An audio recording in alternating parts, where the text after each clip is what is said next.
ఇదొక్కటే కాదు. వల్లభనేని వంశీ చేసిన దురాగతాలు చూసుకుంటే కనుక, టీడీపీ పార్టీ ఆఫీస్ మీద దాడి చేయడం ఒకటి.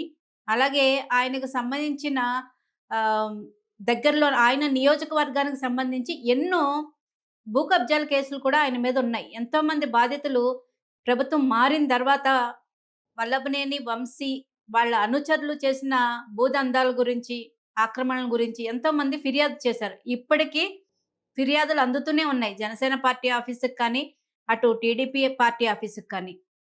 ఈరోజు అరెస్టు చేయడం ద్వారా నిజంగా బాధితుల్లో చాలామంది సంతోషిస్తున్నారు.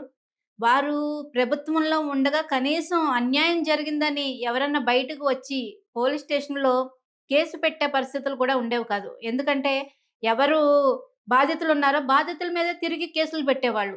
అటువంటి ఒక విష సంస్కృతిని వైసీపీ తీసుకొనొచ్చింది. కాబట్టి ఈరోజు వల్లభనేని వంశీ అరెస్ట్ అవ్వడం ద్వారా ఇంకా ఆయన ద్వారా బాధితులు ఎంతమంది ఆయన వల్ల ఇబ్బంది పడ్డారు వాళ్ళందరూ కూడా బయటకొచ్చే అవకాశం ఉంది.